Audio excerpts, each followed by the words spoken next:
y hablaremos del proceso en el que ellos han invertido sus vidas para desarrollar el desapego total de todo aquello que en la actualidad a los seres humanos nos tienen cogidos.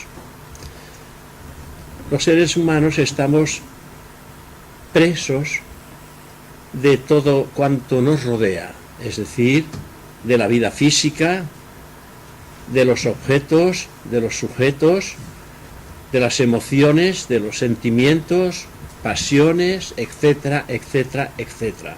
Giramos siempre alrededor de todo aquello que pensamos, sentimos y obramos. Y nos es muy difícil cuando alguien nos dice que hay que practicar el desapego. Desapego en el sentido de no estar cogidos, apegados a las cosas. El no estar apegados a las cosas no quiere decir que hemos de desprendernos de ellas. Podemos tener todo cuanto creamos que es necesario, pero no estar apegado a ello. Ser libres por dentro y ser libres por fuera.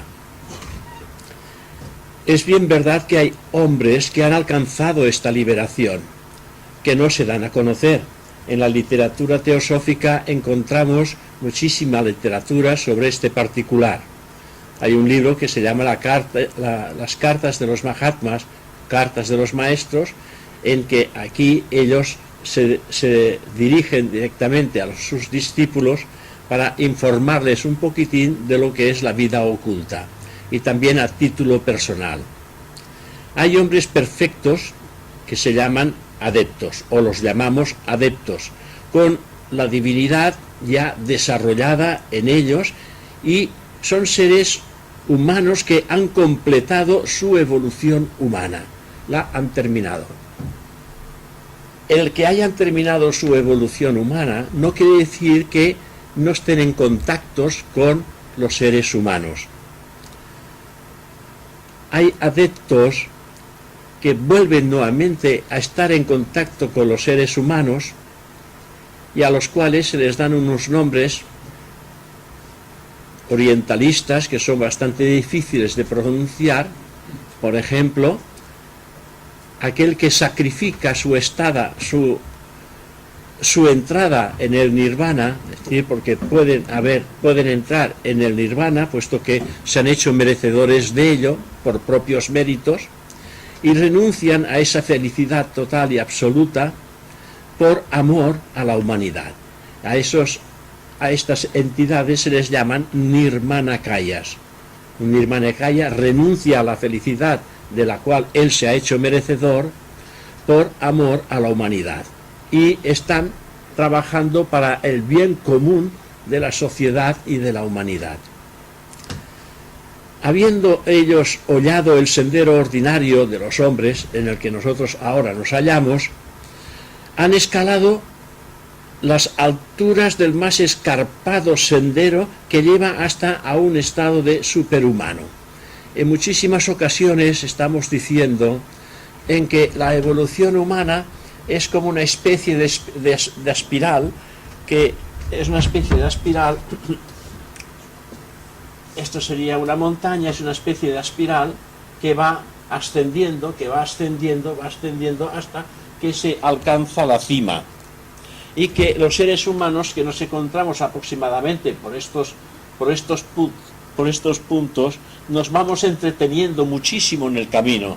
El camino es largo porque hay que ir rodeando, es una manera de explicarlo, hay que ir rodeando esta montaña para poder alcanzar la cima. La cima es el adeptado, es un estado de conciencia glorioso.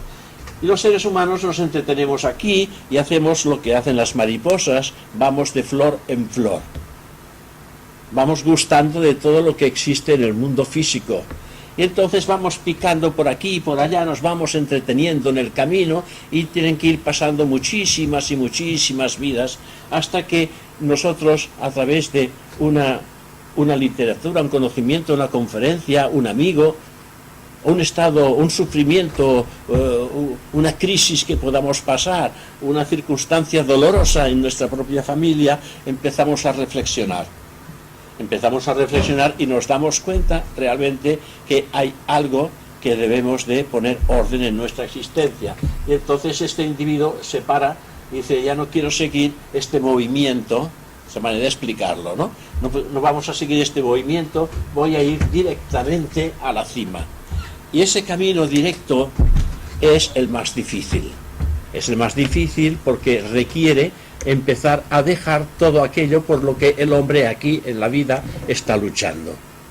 En la vida luchamos para obtener cosas, simplemente cosas que otro individuo ha creado. No intentamos pensar en una realidad más profunda que no tenga nada que ver con el ser humano materialista como somos, sino alcanzar un estado de conciencia que le lleve a esa cima, a ese adeptado, y que esté por encima de lo que es el ser humano y se transforme en un ser superhumano, en ese caso en un adepto. El camino de ascenso es muchísimo más difícil porque hay subidas muy rectas, muy difíciles de escalar, que no es una montaña, es un símil, que surgirán pues muchas dificultades de tipo personal en uno mismo, habrán dificultades de tipo emocional y quizás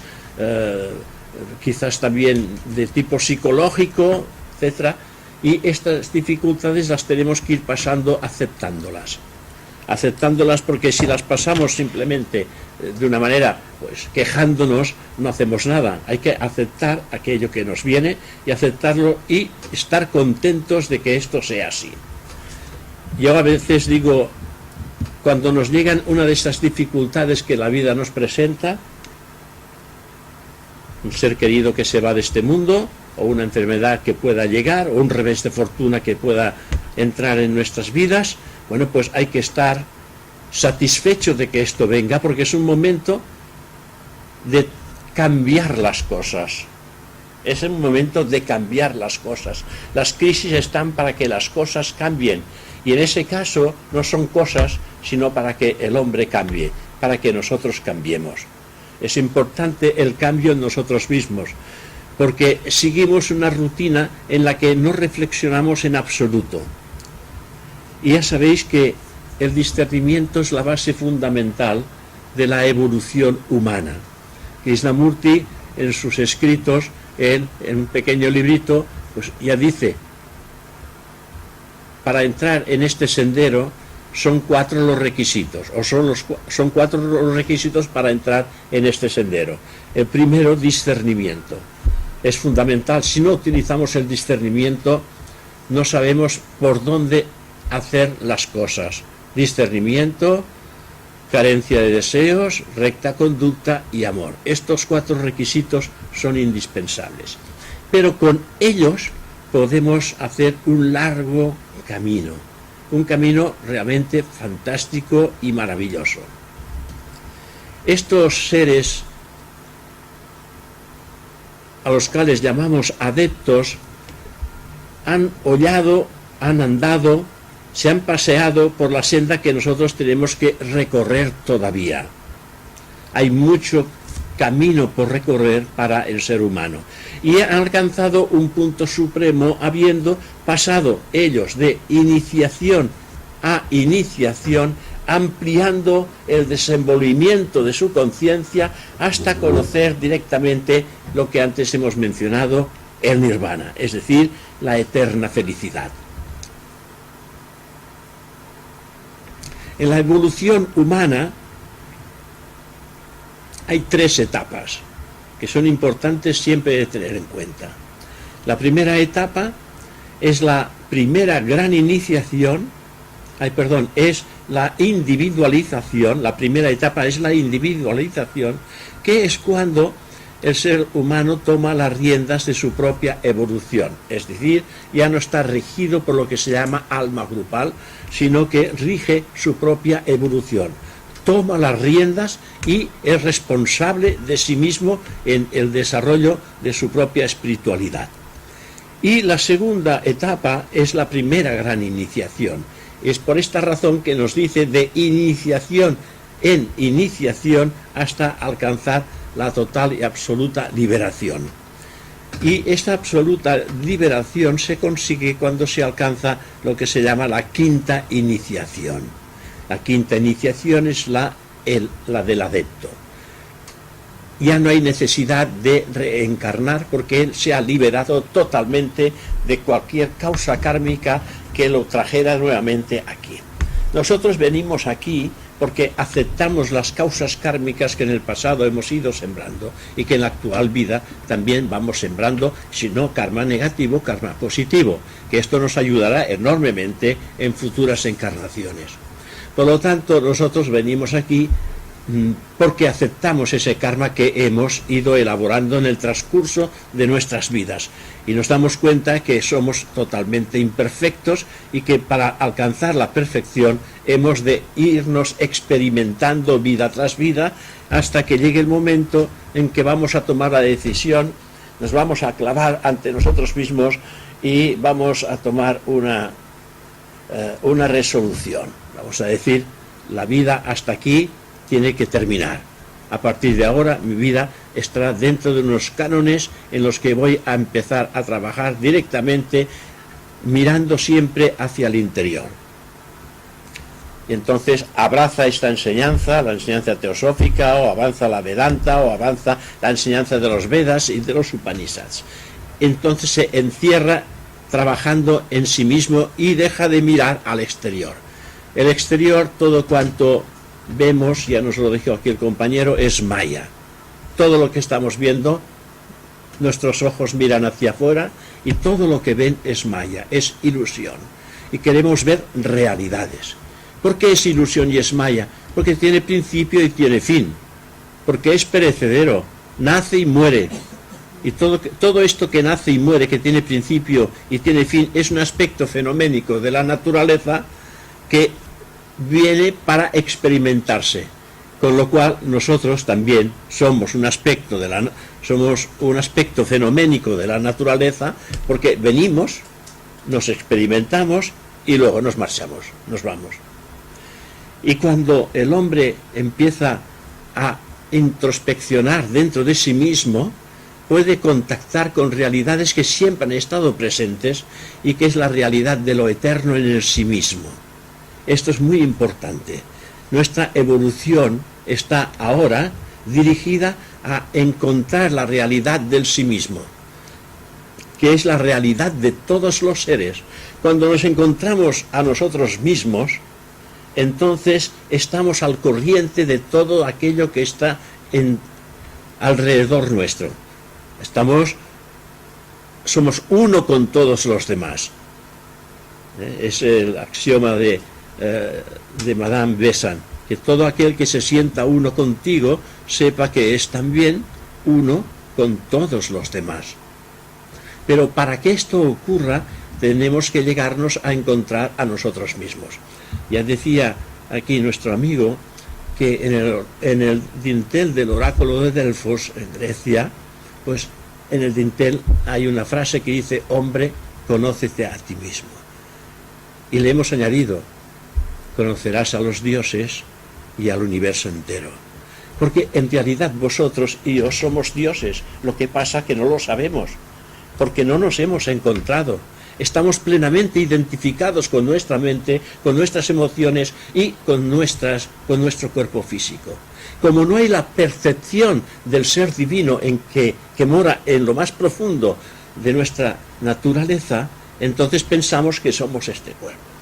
Hemos de alejarnos del placer de los sentidos y intentar averiguar, investigar, indagar sobre de nosotros mismos, y llegará algún día en alguna de nuestras existencias que surgirá el despertar de la conciencia. Porque ¿qué es la evolución en sí del ser humano? La conciencia. El ser humano tiene X años de vida,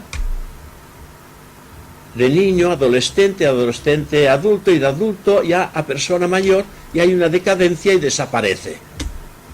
No hay evolución que continúe.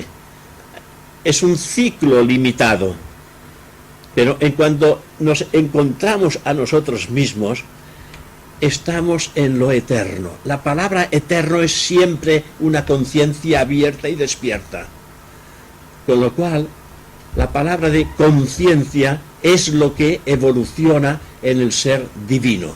Porque el ser divino y la conciencia es su conciencia la que va trabajando y moldeando todo un despertar, todo un proceso de desarrollo que cuando la personalidad se pone de frente al yo, es decir, mira hacia adentro, entonces empieza a coopera con las directrices que va recibiendo de su interior, el maestro interno. Esto es lo primero que vamos a encontrar, el maestro interno, el yo divino, que es el que se ha experimentado durante cientos y cientos de vidas en el pasado. Por lo tanto, es más consciente y sabe muchísimas más cosas que las que podemos nosotros haber aprendido en esta existencia.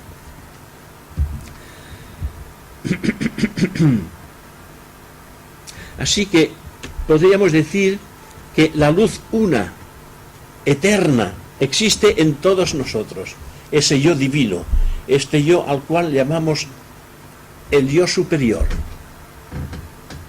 el divino ser, yo le llamo también el divino ser, y que intento por todos los medios establecer un diálogo con el sí mismo, establecer este diálogo con el sí mismo e intentar escuchar en el silencio su voz.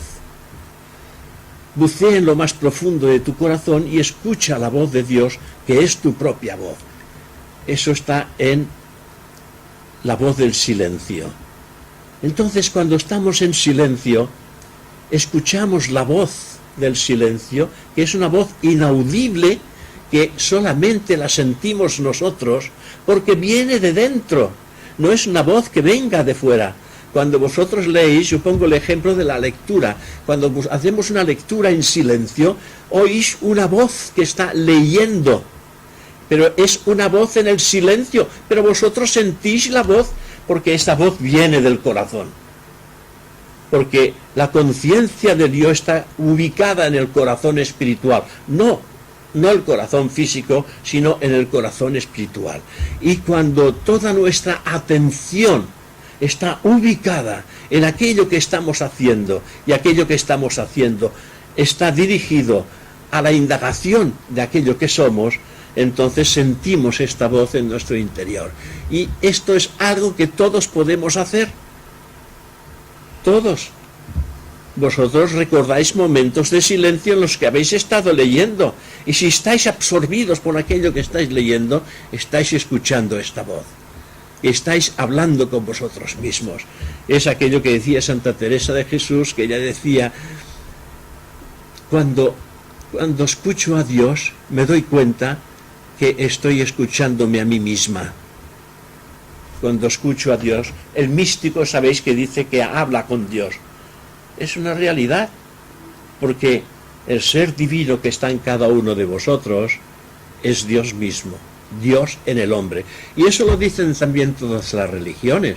Las religiones dicen que Dios está en todas partes y en todo lugar, y en el interior de cada ser humano. Por lo tanto, en nuestro interior está esta realidad divina y eterna que hemos de ir trabajando para que ese encuentro pueda realizarse. El adepto ha aprendido ya todas las lecciones que la humanidad le puede ofrecer y ha adquirido también todas las experiencias que el mundo puede suministrar. Más allá de esto, la evolución ya es superhumana, ya no es humana, porque la evolución humana para él ha terminado. Y empieza una evolución superhumana que le seguirá una evolución angélica y arcangélica, etcétera, etcétera, en el futuro. Porque la evolución no termina. La evolución del alma no puede tener fin. La evolución del espíritu no puede tener fin. No hay límite. ¿Cómo y de qué manera se hará después de que todo este proceso se haya realizado en el interior del ser humano? Yo lo ignoro. Pero el proceso de conciencia no puede terminar nunca, porque entonces sería limitado. Y la evolución es ilimitada. El conocimiento de la divinidad es ilimitado. Nosotros nos hablan de Dios. Somos dioses. Pero dicen somos dioses desterrados, según un libro de Van der Leeuw, que es el título se llama Dioses en el destierro. Ahí podéis daros cuenta realmente qué es lo que somos, y que somos dioses que estamos en el destierro. ¿Para qué? Para aprender a desenvolver lo que potencialmente traemos.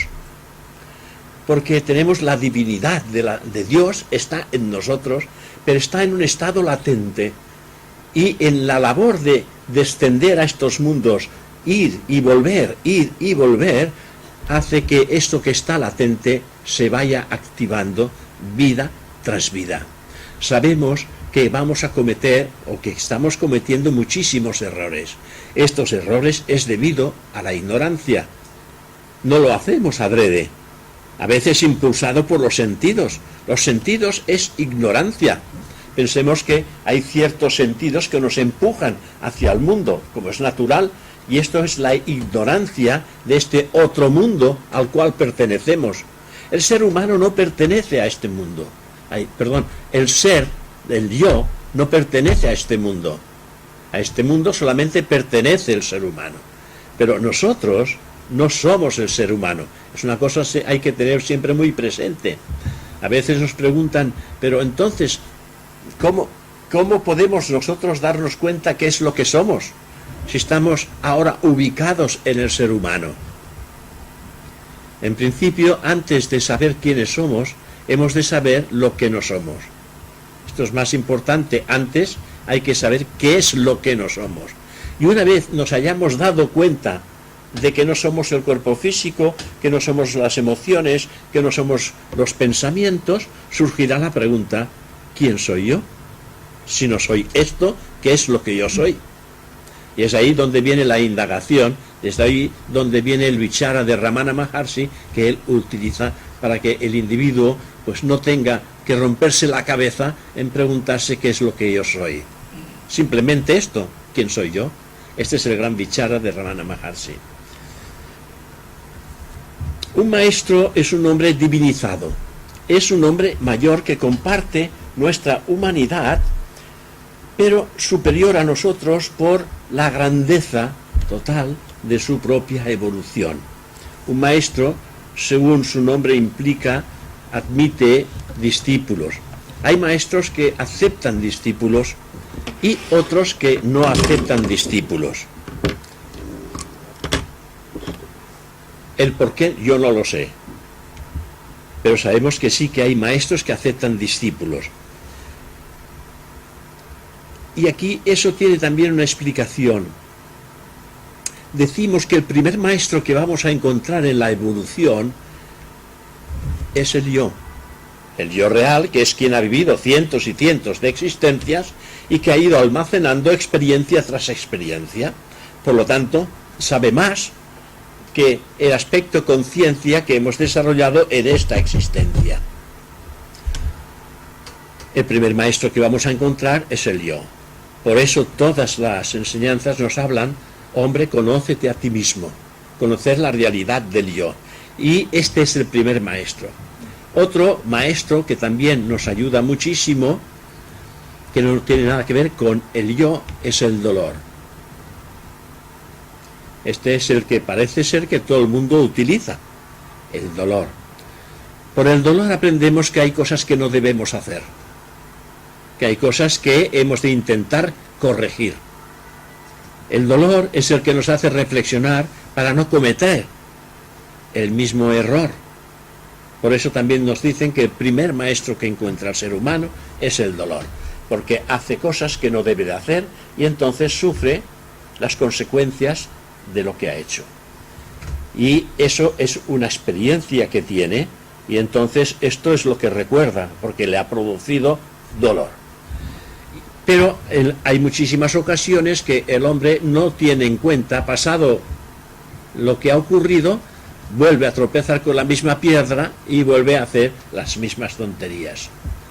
Se van repitiendo, hasta que finalmente comprende que debe de cambiar. Y así vamos de vida en vida cambiando y vamos obteniendo en cada existencia, como digo siempre, un mejor cuerpo preparado para afrontar las nuevas experiencias que la vida futura nos va a presentar. En la actualidad, ahora, estamos ya trabajando y preparando el terreno para nuestra próxima encarnación. Lo estamos preparando, estamos trabajando, estamos intentando mejorar nuestro carácter, corregir las partes negativas que configura nuestro propio carácter.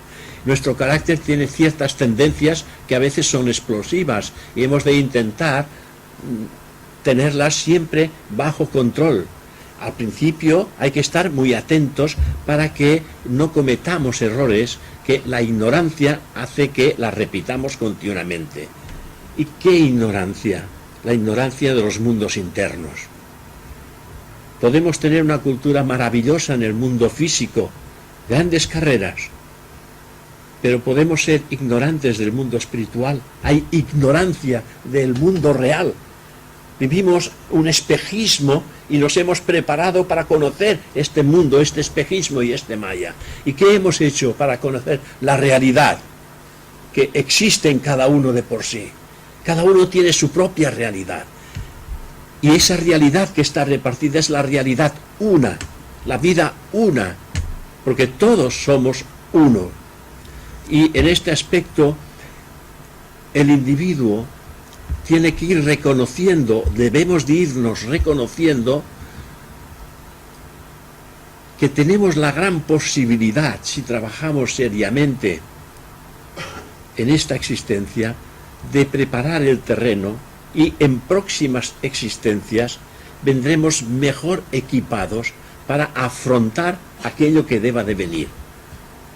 Llega un punto en que el discípulo de maestro, que ha encontrado el camino hacia el interior, pero que aún no se conoce a sí mismo, pero que ha encontrado el camino a su interior, invoca a las leyes del karma, figuraros bien, invoca las leyes del karma que se descarguen sobre él, porque se siente fuerte para poder transformar lo que deba de ser transformado. Y nosotros, cuando tenemos un pequeño problema, lo que hacemos es esquivarlo rápidamente, lo toreamos. Pero cuando llega el problema tiene que solucionarse, porque a la vuelta de la esquina se vuelve a presentar, y cuando se presenta quiere decir algo muy importante, que estamos preparados para poderlo solucionar. Porque si así no fuera, no se presentaría. Aunque nos cause pena y dolor, pero estamos preparados para afrontar ese problema que nos va a hacer sufrir posiblemente, pero si lo aceptamos, rebajamos el 50% del sufrimiento. Por eso hay que aceptarlo. Dice la enseñanza oculta que Dios aprieta pero no ahoga. Cuando el Dios ve que hay ya una cierta preparación, hace que lleguen estos aspectos para que nosotros solucionemos aquí, en esta existencia, el proceso de aquello que va a venir. Y así, poco a poco, la conciencia va activando lo que está latente en ella. Esos estados divinos latentes tienen que ir abriéndose paulatinamente mediante los aspectos que la vida nos va presentando. Hay personas para quienes el solo ideal de los maestros es algo valioso y al mismo tiempo inspirador. Aunque no los conozcan directamente, pues el ideal de los Mahatmas, que quiere decir grandes almas, es muy elevado. En la sociedad teosófica hay maestros de sabiduría, unos conocidos y otros que no se han dado a conocer. Estos conocidos son los que lanzaron la fundación interna de lo que es la sociedad teosófica. Son los fundadores internos y luego hay los fundadores externos. Los fundadores externos ya los conocéis, Madame Blavatsky y el coronel Henry Steele Olcott y otros que fueron desapareciendo, pero finalmente quedaron solos el coronel Olcott y Madame Blavatsky, y es por esta razón que hablamos siempre de dos fundadores. Pero en realidad habían sido 17 personas las que fundaron la Sociedad Teosófica, pero inspirados por dos maestros de sabiduría, a los cuales ya conocéis muchísimos el nombre del maestro Moria y el maestro K.H. Okutumi. Estos dos maestros son los que inspiraron para que se pudiera realizar físicamente la organización de lo que es la Sociedad Teosófica. Porque la Sociedad Teosófica es una organización que se creó para dar a conocer una sola cosa, llamada teosofía, para dar a conocer lo que es la teosofía. Su labor es esta, no es otra. Entonces, cuando hablamos de teosofía, hablamos con el fin de que vaya despertando en cada uno de nosotros esa preparación que hace que el hombre tome algún día la decisión de trabajar para sí mismo, ¿sí? Para el desenvolvimiento de su propia conciencia. Admitiendo, porque no todo el mundo admite que existen seres más evolucionados que nosotros, seres perfectos. Un adepto es un ser perfecto. Como no los ven, pues entonces no creen que puedan existir. Admitiendo para nosotros la existencia de los maestros como una teoría probable dentro de las líneas de la evolución natural, y si la evolución es cierta y la encarnación un hecho, deben existir tales hombres en algún lugar, en alguna parte. Deben de existir. Lo que ocurre es que tampoco se dan a conocer. En un momento dado, los maestros adeptos, maestro Moria, Okutumi y otros que también aceptan discípulos, pues decidieron retirarse del contacto con los seres humanos, porque finalmente los seres humanos lo que hacían eran invocarlos para que los ayudaran a su desenvolvimiento. Entonces ellos dijeron, si acudimos, el mérito no será vuestro, será nuestro. Vuestro nada más será el que habéis hecho algo que nosotros os hemos indicado. Por lo tanto, la decisión tiene que ser vuestra, para que el mérito sea vuestro. Entonces ellos se retiraron de la circulación del ser humano y trabajan siempre desde los planos internos.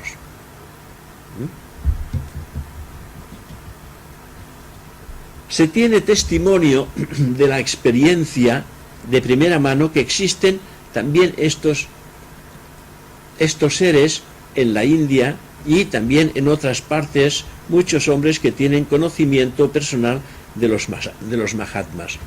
Por ejemplo, tenemos aquí una serie de literatura, de libros que están escritos por discípulos de maestros. Discípulos que han tenido contacto directo con estos maestros, que son hombres perfectos, que han alcanzado la perfección y a los cuales se les llaman ya superhumanos. Estos discípulos, ellos hacen una exposición de la vida de estos grandes seres que son realmente maravillosas. Por ejemplo, hay un libro aquí que se llama Los Maestros y el Sendero, que se llaman Los Maestros y el Sendero, que es muy interesante porque como que de momento han renunciado a esta felicidad, están en contacto con los seres humanos, pues también tienen un lugar donde vivir. Y viven precisamente en la India, al menos en aquella época cuando se escribió este libro, que hace ya un centenar de años, aproximadamente un centenar de años, lo escribió Leadbeater. El Peter tenía unas facultades despiertas que se las aceleraron estos adeptos con el fin de que se transformara en una persona que trabajara al servicio de esta comunidad teosófica. Un maestro podrá tomar como discípulo si aún se encuentra lleno de imperfecciones menores o adolece de algunas debilidades que pueden constituir un obstáculo en su senda del servicio desinteresado o una empresa no egoísta sin pensamiento del yo.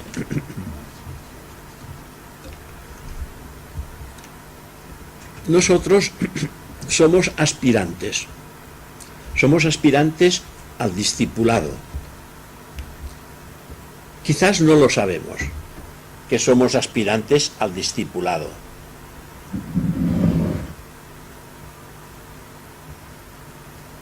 No hemos hollado el sendero del discipulado, porque somos aspirantes. Quizás alguno haya podido hollar el sendero del discipulado, pero antes de que esto ocurra, tiene que ponerse a prueba. Es decir, discípulo a prueba.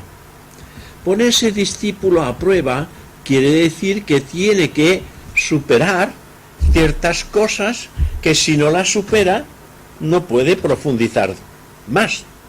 Las pruebas que se le van a presentar son pruebas con connotaciones humanas, y si esas cosas humanas él se ve incapaz de solucionarlas, más difícil será para él empezar a solucionar cosas de tipo interno. Por eso se le pone a prueba. Cuando se pone a prueba hay un aspecto muy bonito, que se dice que el maestro lo que hace es crear una imagen etérica de ese aspirante al discipulado, de este discípulo a prueba. Una imagen viviente, etérica, de este discípulo a prueba, y la tiene siempre presente, y en esa imagen viviente del discípulo a prueba se van imprimiendo, en esa imagen se va imprimiendo pensamientos, emociones, sentimientos, deseos que puedan pasar por la mente y por el cuerpo emocional de ese discípulo a prueba. Y entonces el maestro va viendo las reacciones de esta imagen viviente, etérica, en la que se va marcando todas las pensamientos, decisiones, etcétera, etcétera, que este individuo está haciendo. Si llega a superar la prueba, entonces es aceptado por el maestro. Pero el maestro todavía se está resguardando y pone una especie, digamos, de muro, no es un muro, pero una especie de separación todavía entre la conciencia del adepto y la conciencia del aspirante. Porque aún no puede fundir su conciencia con la del futuro discípulo. Porque si aún no está reaccionando correctamente, todo esto perturbaría el estado de conciencia o martirizaría el estado de conciencia del adepto o del maestro. Hasta que finalmente el maestro lo hace hijo espiritual suyo. Y cuando lo hace hijo espiritual suyo, esta separación se funde, desaparece, y entonces la conciencia del maestro inunda la conciencia del discípulo. Y todo cuanto piensa y hace el discípulo repercute en la conciencia del maestro. Y el discípulo está siempre en contacto con la conciencia del maestro, porque es hijo espiritual del maestro. Es una cosita muy hermosa, explicada seguramente muy groseramente, pero cuando la leemos es maravilloso.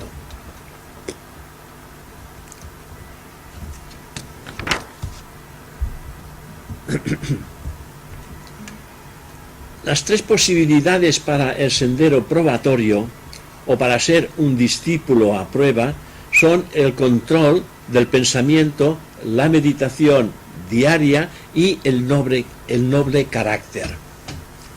Hemos de intentar mejorar el carácter. El carácter es el que nos pone en contacto con los demás y a veces nuestras respuestas no son las adecuadas y actuamos de manera en que nos perjudicamos y perjudicamos la relación que tenemos con los demás. Mejorar el carácter es hacer un estudio y aceptar realmente aquellas cosas que cuando estamos atentos pues comprendemos que están en nosotros. Los demás nos dicen algo y nosotros respondemos de manera molesta. Pero si en vez de responder de manera molesta dijéramos, hombre, si me han dicho esto, algo debe haber, porque ellos, si me ven así, hay algo aquí. Entonces voy a reflexionar y voy a darme cuenta si realmente esto que me dicen está en mí. Y entonces descubriremos que evidentemente está en nosotros. Pero el hombre siempre se cree que es lo mejor del mundo. Cada uno pensamos que somos lo mejor del mundo. Y entonces no miramos nuestros errores, no miramos nuestras equivocaciones y pensamos que todo cuanto hacemos tenemos razón, que aquello que decimos es justo, que aquello que pensamos es lo que debemos de hacer y que los demás deben hacer aquello que nosotros creemos que tenemos que hacer. Y entonces aquí nos equivocamos, reflexionamos, lo comprendemos y entonces intentamos corregir y mejorar el carácter. Que no es fácil, no es fácil, porque el carácter que tenemos lo hemos fabricado nosotros. Hemos heredado este carácter cuando hemos venido a este mundo. Lo hemos heredado porque lo hemos fabricado en otras vidas. Por lo tanto, somos el resultado de todo lo que hemos sentido, pensado y hecho en anteriores existencias y le hemos añadido lo que hemos hecho en esta existencia. Y ahora es el momento para nosotros, o para el estudiante, de intentar mejorar el carácter e intentar comprender a los demás. Porque si intentamos comprender a los demás, nos comprenderemos mejor a nosotros mismos. Mejorar el carácter es purificar nuestra naturaleza humana. No podemos entrar en conocimiento con esa visión interna, espiritual y divina si no mejoramos el carácter, porque el carácter ha corrido muchos velos ante la conciencia del yo y la humana. Se han corrido muchísimos velos y finalmente hemos perdido la noción de la realidad de aquello que somos. Y ahora, al corregir el carácter, lo que hacemos es ir desvelando lo que está oculto. Vamos sacando velos y poco a poco iremos encontrando otra vez la realidad de lo que siempre hemos sido, de lo que siempre seremos. Espíritu puro. Porque nosotros finalmente somos espíritu.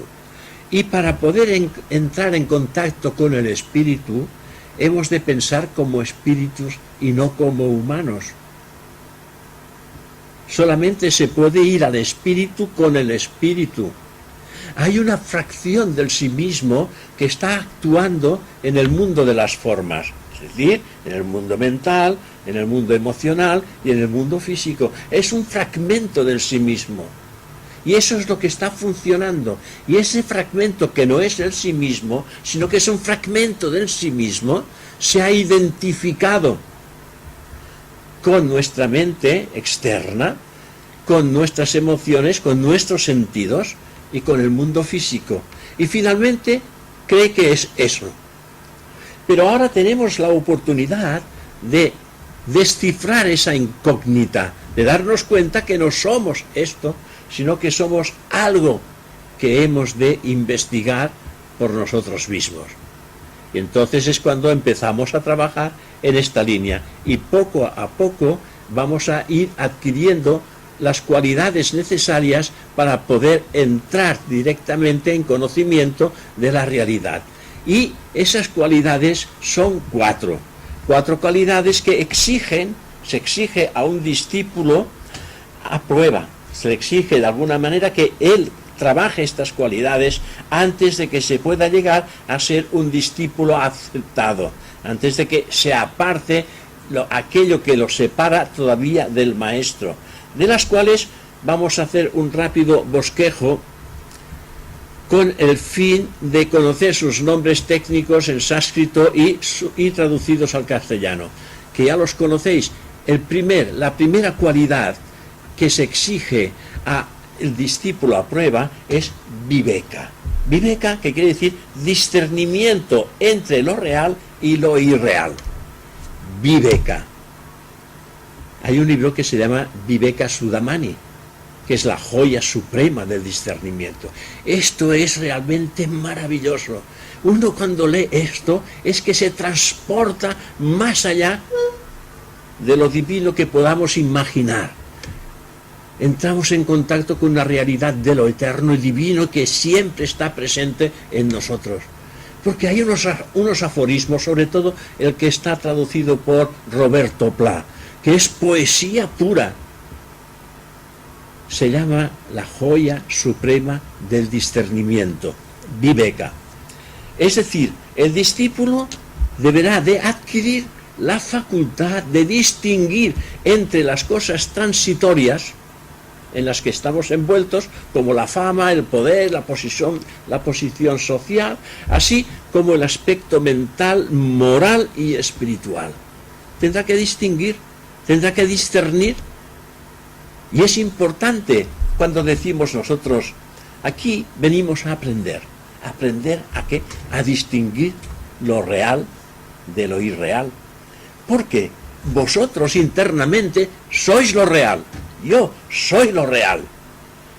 Pero estoy en lo irreal. Estoy en lo irreal. Estoy en una personalidad que no es real. Y tengo que distinguir lo que es real en mí y trabajar para esto, por la realidad siempre presente en el hombre. Luego existe vairagya. Vairagya quiere decir indiferencia, también quiere decir desapego, que antes ya lo hemos mencionado, desapego a todas las cosas. No quiere decir prescindir de ellas, hacer un buen uso y no estar atado a nada. No estar atado a nada, ¿qué quiere decir? Estar liberado. Y estar liberado es sinónimo de iluminado. Quien se ha liberado es aquel que ya no tiene nada que lo sujete en ese bajo mundo tierra. Él ya pertenece a los mundos divinos y espirituales porque nada lo ata. Y se ha transformado en un administrador de lo que es la vida, tanto en bienes como en salud y como en comunicación. Se ha transformado en un administrador justo, y aquello que tiene no es suyo, aquello que tiene es de todo el mundo. Por eso se transforma en un administrador, y eso es formidable.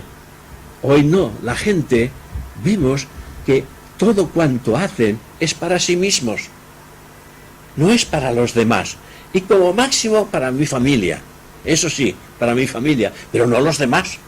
Y si finalmente sobra algo, pues no, pues bueno, vamos a darlos a estos que hacen un buen trabajo, ¿no? Pero los grandes seres que la historia nos ha dado a conocer, ellos no tenían nada. Todo era de los demás, ellos administraban, los bienes los iban administrando y ellos no tenían nada. Ya os he contado en una ocasión, me encontré tomando un café, me encontré con un indigente que también estaba tomando un café. Un indigente. Cuando terminó de tomar su café, pagó y dio un dinero y se marchaba. Y le llama el hermano y dice, no, tenga el cambio. Y dice, no, para usted, no, que a usted le hace más falta que a mí. A mí no me hace ninguna falta. Mañana Dios dirá. Y yo aquí aprendí una lección que me di cuenta que quien más lo necesitaba, más desprendido estaba de todo.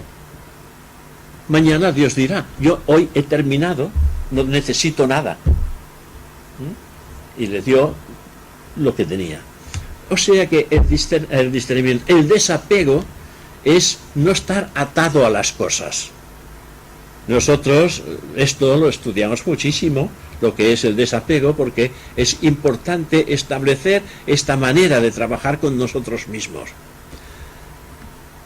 Ya os he dicho muchísimas veces que nosotros como seres humanos buscamos todo aquello que otro ha creado. Vivimos para esto. Ganamos dinero para comprar cosas que otro ha creado, o un viaje, o unas vacaciones, o unos vestidos, o un coche, o una casa, o un tren, una locomotora, un camión, cosas. Es lo que el hombre quiere, nada más quiere estas cosas. Y es razonable que esto ocurra de esta manera. Pero llegará un momento que el discernimiento ¡pum!, se presentará. Y digo que es razonable que estas cosas ocurran. Ocurran, sí, ¿por qué? Porque nuestros ojos miran hacia afuera, y esto es una cosa que yo repito muchísimo. ¿Hacia dónde miran nuestros ojos? ¿Hacia afuera? ¿Y qué es lo que vemos? Las cosas que nos están hechizando completamente. Estamos hechizados por todas las cosas que nos rodean en el mundo. Y queremos un viaje, queremos un coche, queremos un nuevo vestido, queremos todas esas, queremos infinidad de cosas. Un buen trabajo. Y claro, me diréis, hoy si no tengo un buen trabajo, ¿de qué voy a vivir? Claro, eso ya lo entendemos. Podemos trabajar y ganar un dinero, pero no ser esclavos ni atados a él. Sino llenar nuestras necesidades. Las necesidades del hombre no son muchas, Nosotros nos creamos, y yo mismo, cuidado, creamos muchísimas necesidades, muchas necesidades. Pero cuando observas que no tiene relación, pero bueno, es una lección. Cuando observas el mundo animal no necesita nada. Solamente necesita aquello que lo sustenta para mantenerlo vivo.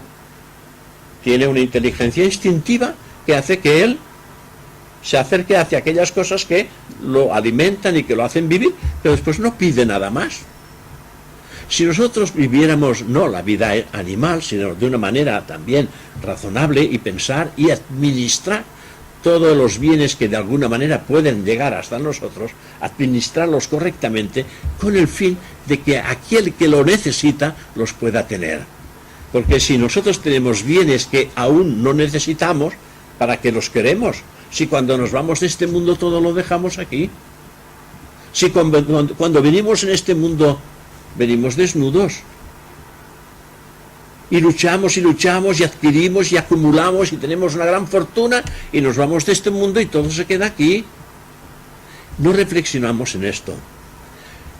Podemos tener todo cuanto nos haga falta, pero no acumular cosas para el día de mañana. No existe el día de mañana para el espíritu.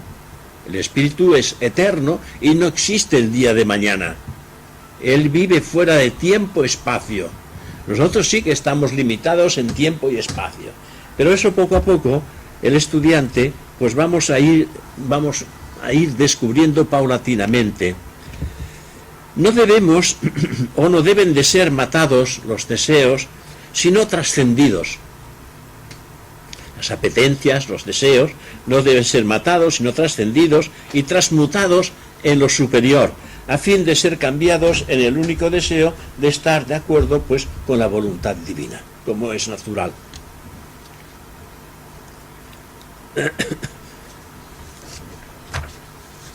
Hay gran cantidad de cosas que hemos de ir transmutando en nuestra existencia.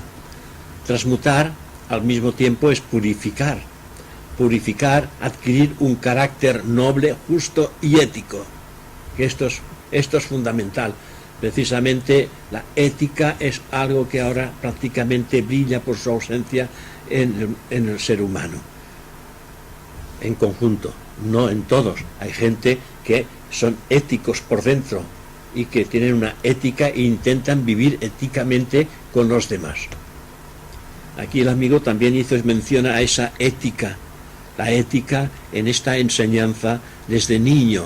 Aprender a que por ellos mismos juzguen las cosas de una manera razonable y ética y justa.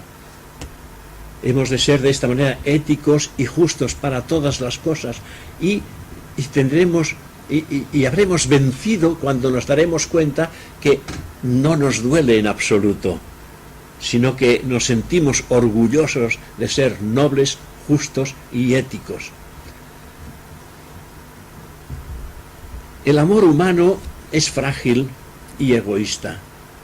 Puede llegar a ser trascendido en su aspecto animal por un amor altruista hacia toda la humanidad. El altruismo es algo maravilloso. Es maravilloso ver la sonrisa de un niño cuando algo se les da. Es maravilloso observar cómo 2 lágrimas surcan las mejillas de una persona cuando recibe un cariño, cuando recibe algo que le es preciso. Ese altruismo nos hace sentir felices por dentro. Sabéis que el camino de la evolución es un camino de doble dirección. Mejor dicho, de doble sentido, no de doble dirección, porque el camino es uno. Por lo tanto, de doble dirección.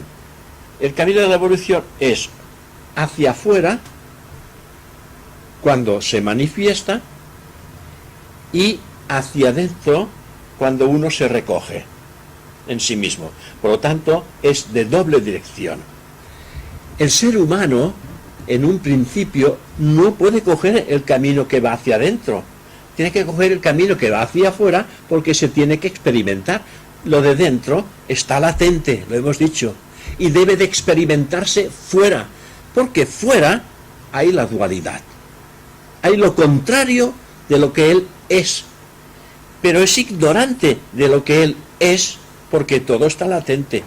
Y solamente él llegará a conocer lo que él es si se experimenta ahí fuera, donde hay la dualidad, que hay lo contrario de la perfección, que hay lo contrario del amor, que hay lo contrario del altruismo, que hay lo contrario de la riqueza, también de la pobreza y de la salud y de la enfermedad. Es decir, hay una dualidad en la que se va a mover y aquí fuera va a adquirir las experiencias suficientes para algún día pararse. Es decir, el primer camino es hacia afuera. Y en esa lucha por alcanzar éxito hacia afuera, hacemos de todo. Sembramos constantemente semillas de dolor, semillas de egoísmos, semillas de traición hacia nosotros y hacia los demás. Sembramos esto. Ya sabéis aquella frase de Jesús que dice: el hombre siembra vientos y recoge tempestades. Recogeréis todo lo que sembraréis. Los grandes maestros todo esto lo han dado a conocer con parábolas, de manera que el individuo pues profundizara de alguna manera en ellas. Entonces recogeremos todo aquello que vamos a ir sembrando. Ese hombre llega un momento de tanto ir hacia afuera. Ha luchado para conquistar todo lo que el mundo le puede ofrecer. Tiene poder, tiene riqueza, tiene todo lo que el mundo le puede ofrecer, pero no tiene lo que ha andado buscando. ¿Qué creéis que es lo que anda buscando el hombre cuando lucha afuera? ¿Qué diríais vosotros que anda buscando? Busca la felicidad. Porque piensa, si logro esto, seré feliz. Si tengo aquello, seré feliz. Y cuanto más cosas tenga, seré feliz. Pero es que la felicidad no es de este mundo y nunca la podrá encontrar. En ese mundo va a encontrar satisfacciones personales que con el tiempo van a desaparecer. Va a lograr ilusiones que con el tiempo le dará una respuesta de desilusión. Y así sucesivamente, pero no la felicidad. Y cuando se da cuenta que la felicidad no la puede comprar, a pesar de que tiene la fortuna, entonces se para. Dice, ¿qué? Entonces, ¿qué hago yo? ¿Qué es lo que estoy haciendo? Si lo tengo todo y no tengo lo que yo ando buscando, que es la felicidad, porque es que no es feliz ni está tranquilo, ni sosegado, porque constantemente está dando vueltas a las cosas, dirigido fuera, para triunfar, para alcanzar, para tener. Y entonces tiene que dar media vuelta y se dice a sí mismo, para la felicidad tengo que hacer todo lo contrario de lo que he hecho hasta ahora. Y en vez de acumular, entonces toma la decisión de empezar a dar, a ayudar. A principio le es muy difícil. Es muy difícil porque el dar es como arrancarle una muela en vivo. Le es muy difícil. Pero a medida que va dando, pues va encontrando gusto cuando ve la sonrisa, cuando ve un agradecimiento, cuando ve que un niño le hace una sonrisa y que está contento, entonces aprende, se va dando cuenta que le encuentra gusto al dar cosas. Y entonces empieza a ser generoso con los demás.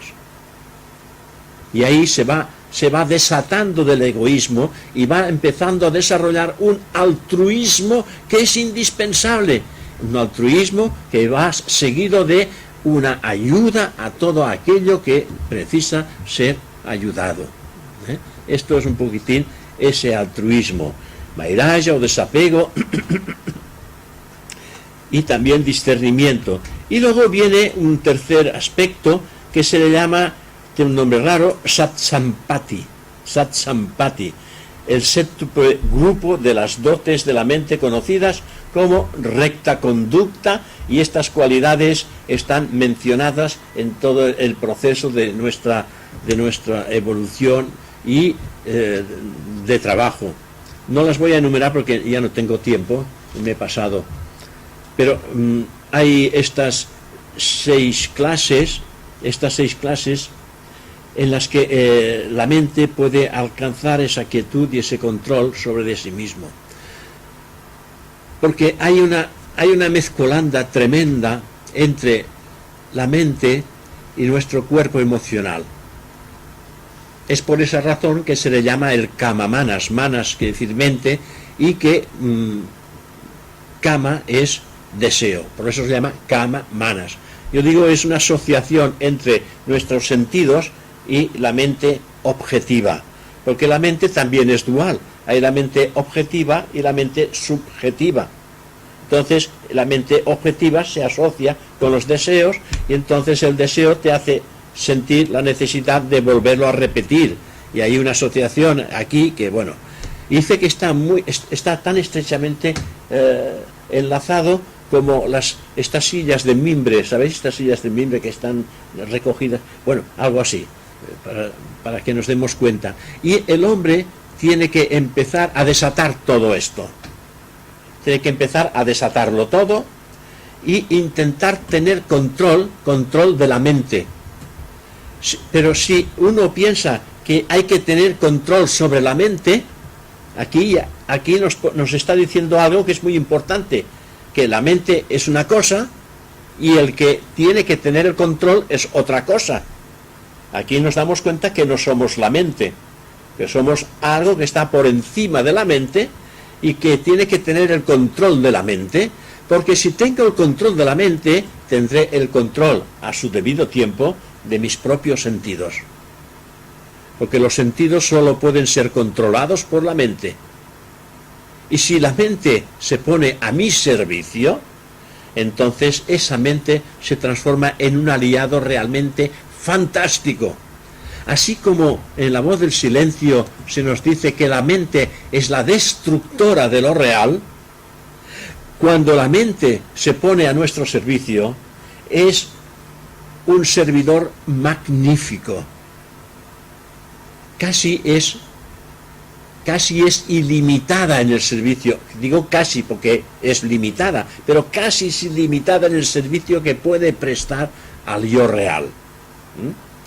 Por eso es importante, y hay estas 7 clases mediante las cuales el hombre puede llegar a obtener un control sobre la mente y sobre sus propios sentidos. Lo dejo aquí. No lo puedo terminar, lo dejo aquí, pero ahora os toca a vosotros, si tenéis algún comentario, alguna pregunta sobre este particular.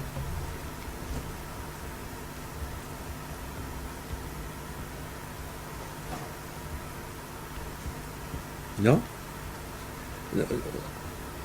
¿No encontráis nada? ¿Qué es la conciencia? ¿Qué? ¿Qué es la conciencia? La conciencia precisamente es aquello que se está experimentando. La conciencia se va abriendo a medida que tú vas teniendo ciertas experiencias y que tú las reflexionas, las meditas, y entonces lo que haces es una ampliación de conciencia. Pequeñas experiencias o muchas pequeñas experiencias da un ensanchamiento de conciencia. La conciencia es el resultado de todas tus experiencias. Yo cuando hablo no lo sé, es una cosa que yo digo me lo invento. Lo que no sé, eso es, lo que no sé me lo invento. En el sentido de que, ¿qué es la conciencia? Porque decimos que no es un vehículo de conciencia, es la conciencia. Porque nosotros decimos que nuestro cuerpo físico es un vehículo de conciencia, nuestro cuerpo astral es un vehículo de conciencia y nuestro cuerpo mental es un vehículo de conciencia. ¿Qué es la conciencia? No puede ser un vehículo. Entonces, es la que está experimentándose a través de estos vehículos de conciencia. Y eso hace que nuestra conciencia se vaya ensanchando cada vez más. Y cuando el hombre va adquiriendo un gran estado de conciencia, su vida cambia totalmente dentro, y sobre todo si es un estado de conciencia de tipo ya espiritual y sublimal en el ser, porque podemos tener una conciencia abierta hacia el mundo. Podemos tener una conciencia muy abierta hacia el mundo, porque hemos obtenido ciertas carreras, que hemos tenido unas experiencias en ellas durante toda la vida, por lo tanto tenemos una conciencia abierta dentro de este terreno, pero no en los otros terrenos, ahí fuera. Pero aquí se trata del despertar de la conciencia interior. Este Pepito Grillo que tenía Pinocho en el interior, decía, no hagas eso, no hagas eso, si no te crecerá la nariz, no mientas. La nariz crecía, ¿no? Porque mentía. O sea, hacía lo contrario de lo que la conciencia nos dice. A nosotros estamos en un estado de conciencia que para cada cosa que hagamos, si reflexionamos, si empezamos a utilizar el discernimiento, que es viveka, empezamos a intentar discernir sobre lo que vamos a hacer, intentaremos hacer, me parece, lo mejor, lo que es mejor para todos, no solamente lo que es mejor para mí. Porque si yo hago lo que me es mejor para mí, no estoy en la realidad, porque los demás no van a mejorar. Pero si hago lo que es mejor para todos, yo también me beneficio, porque yo soy la totalidad con ellos. Siempre hay que verlo en este sentido. Si yo hago lo que es bueno para todos, entonces yo también estoy mejorando, porque yo hago parte de la totalidad. Cosa que si yo solamente miro para mí y descarto a los demás, estoy trabajando egoístamente, no puedo ser feliz, no puedo estar contento. Entonces, si hay el discernimiento que trabaja en mí, entonces no, lo correcto es que eso que voy a hacer se ajuste para todos. Por ejemplo, decimos, cuando hablamos del camino del medio, decimos, o del par de opuestos, cuando hablamos del par de opuestos, y yo puedo preguntar, bueno, vamos a ver, vamos a diferenciar el par de opuestos. Vamos a poner aquí los buenos. Estos, la mitad, venga, esta es la mitad. La mitad, estos son buenos. Y esta otra mitad, estos no son tan buenos. Para no decir malos, ¿no? Y yo te pregunto, ¿con quién te vas tú? No digas ahora que tú ya lo sabes, pero ¿con quién te vas tú? Tú dirás con los buenos. Supongo. Yo me voy con los buenos. ¿O con quién me voy a ir?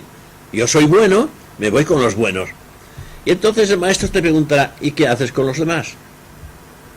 Estás disgregando la mitad de la humanidad. Ahora has disgregado la mitad de la humanidad. ¿Qué haces con estos que has disgregado? Y entonces dices, pues me voy con los malos.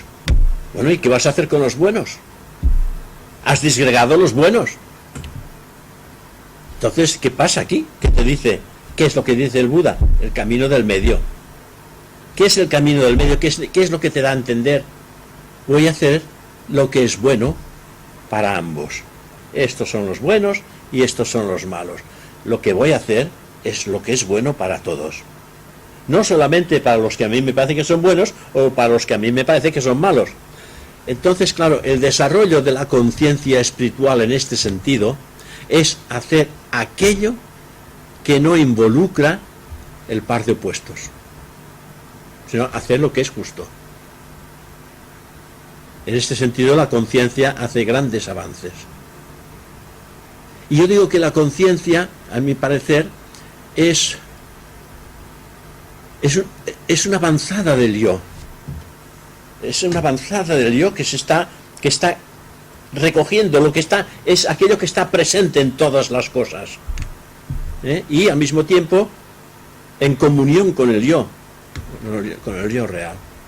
No sé, esto, porque cuando estudias un estudio sobre la conciencia, esto no está. Hay el ejemplo este que te digo del par de opuestos, esto sí está, pero bueno, realmente ¿de dónde surge la conciencia? Surge del yo, pero no la podemos personalizar, esta conciencia del yo. No hay forma, no es una forma rúpica, no es una forma rúpica, no tiene forma. Así como nuestro cuerpo físico tiene forma, nuestro cuerpo mental tiene una forma, nuestro cuerpo astral tiene forma, conciencia no tiene forma. Entonces, esa rúpica, ¿cómo la ubicamos? Lo que hay que hacer es ir despertando vida tras vida la conciencia, alimentándola ¿con qué? Con aquello que ayuda, que es el altruismo, que es el desapego, vairagya, viveka, todas esas cosas.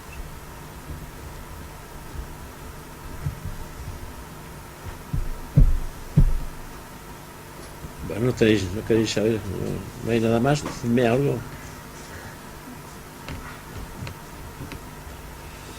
Bueno, pues lo dejamos aquí. Bueno, pues muchas gracias a todos,